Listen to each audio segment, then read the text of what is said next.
Folks, when you hear of all these strategies of moving money around and nobody really talking about the what ifs and the costs, you've got to be working with somebody experienced that's done this a long time. I've seen about every strategy out there, and I'm going to show you how this one particular strategy, again, what happens when this thing falls apart, and it will. Now, in this example, these folks had about a $500,000 401k plan, and what they were told to do by this agent was to move the entire $500,000 into an annuity.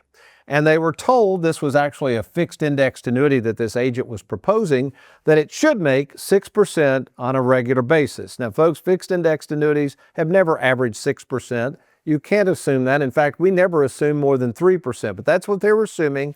And then the actual return, let's say maybe it was 3, you're going to see what happens here. So this assumes if you put all the money in a fixed indexed annuity, well, you can't take out but 10% penalty free. So if $500,000 and you had to net, it was let's say the life insurance, I'll put that down here. The premium was going to be $30,000 per year. The agent told them that it should, based on dividends and returns, be able to be what's called paid up in 6 years, which you would never tell somebody that. Again, folks, they're making assumptions that probably aren't going to happen. This is happening now with indexed universal life. People are assuming 8, 9, 10%, and then building the strategy around these assumptions. Really, really scary planning stuff. I would never do something like this. But anyway, so the idea was, hey, you got a $500,000 in an annuity, you're going to make 6% on it. You should easily be able to pull out $30,000, which they forgot to tell them you have to pay taxes first. So really, you're going to have to take out about $45,000 a year. Why is that? Because that $45,000 coming out, obviously, you're going to have to pay Uncle Sam. Remember, folks, this is pre-tax money.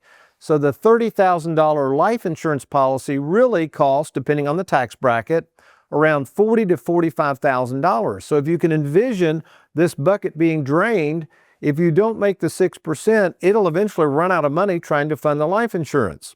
And if the life insurance was supposed to be paid up in 6 years, which it will not, actually I did meet with these people and they showed me all these illustrations. This is going to be a nightmare if they pursue this. If you run it on more conservative illustrations, that life insurance won't be, quote, paid up until approximately 12 years.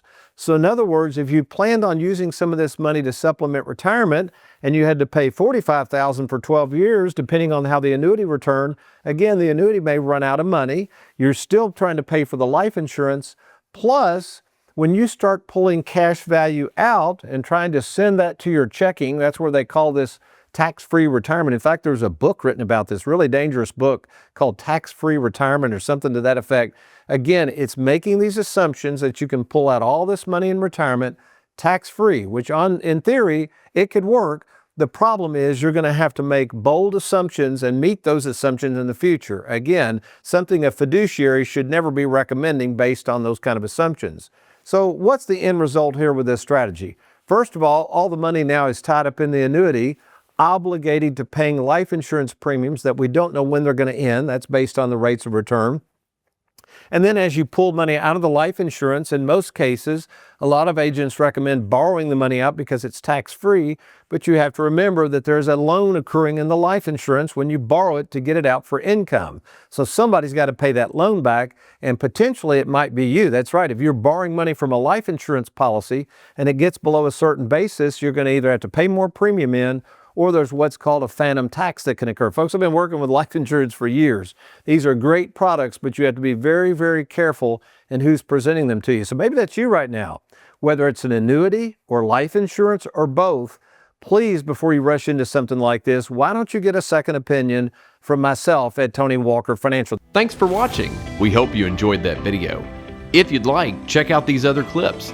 And be sure to hit that like button and that subscribe button for more videos.